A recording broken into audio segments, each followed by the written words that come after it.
Bonjour à tous. Aujourd'hui, je vais vous parler de l'exhibition sexuelle. Alors, selon le pays, l'appellation n'est pas la même. En France, on parle d'exhibition sexuelle, tandis qu'en Haïti, on parle d'outrage public à la pudeur. L'exhibition sexuelle en France est prévue à l'article 222-32 du Code pénal, qui dit ceci: l'exhibition sexuelle imposée à la vue d'autrui dans un lieu accessible au regard du public est punie d'un an d'emprisonnement et 15 000 euros d'amende. Alors qu'en Haïti, l'outrage public à la pudeur est prévu à l'article 283 du Code pénal. Ainsi, lu, toute personne qui aurait commis un outrage public à la pudeur en commettant tout acte, attouchement ou autre acte semblable susceptible de blesser la pudeur d'une personne de l'un ou de l'autre sexe sera puni de 3 mois à 1 an d'emprisonnement. Notez que l'outrage public à la pudeur, tout comme l'exhibition sexuelle, renvoie à un acte obscène, immoral, réalisé dans un lieu public.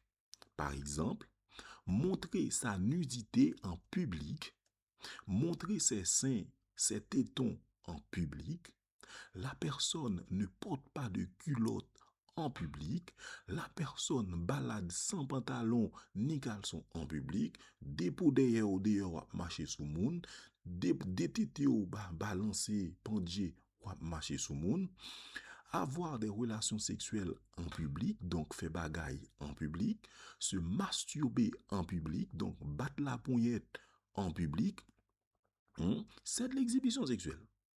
En plus de tout ça, l'exhibition sexuelle est considérée comme un acte imposé.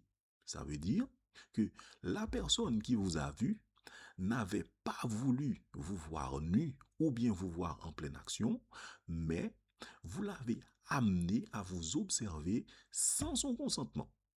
Maintenant, qu'est-ce que ça veut dire en public?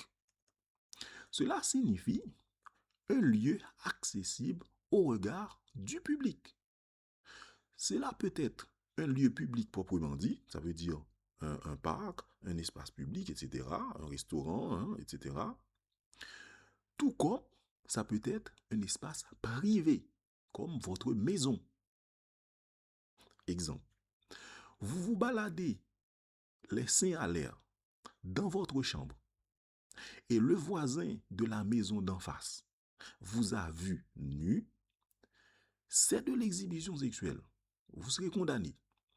Vous faites l'amour chez vous, dans votre chambre, sans fermer la porte, et que les enfants rentrent et vous ont vu en pleine action, vous êtes coupable de l'exhibition sexuelle.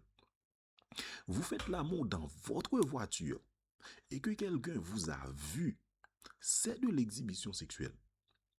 En fait, l'élément moral, c'est quoi?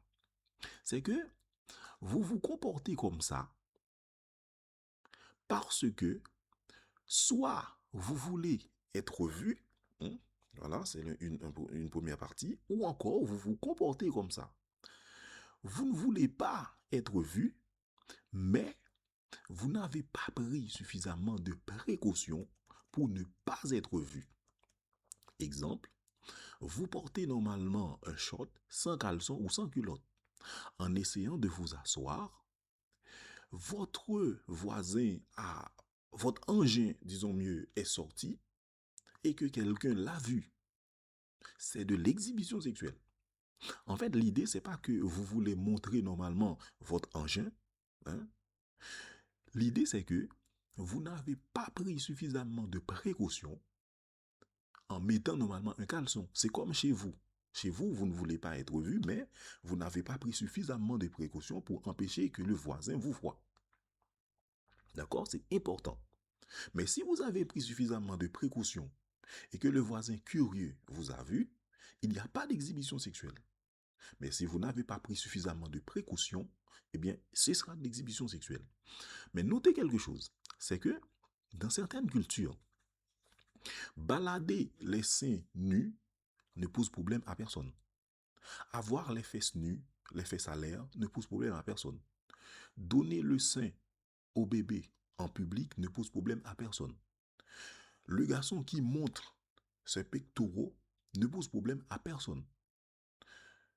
Vous ne pouvez pas leur reprocher l'exhibition sexuelle. Cependant, s'ils laissent normalement leur culture et qu'ils viennent se comporter ainsi dans une autre culture qui condamne ces genres de comportements, eh bien, ils seront poursuivis et condamnés pour exhibition sexuelle. C'est important de prendre en considération le milieu social concerné avant normalement de condamner un comportement. J'espère que ce que je viens de vous dire là vous sera utile, hein, et n'hésitez pas à partager, à liker et surtout à vous abonner. C'était avec vous Maître Mo, hein, Dimial Dimo, et je vous dis à bientôt.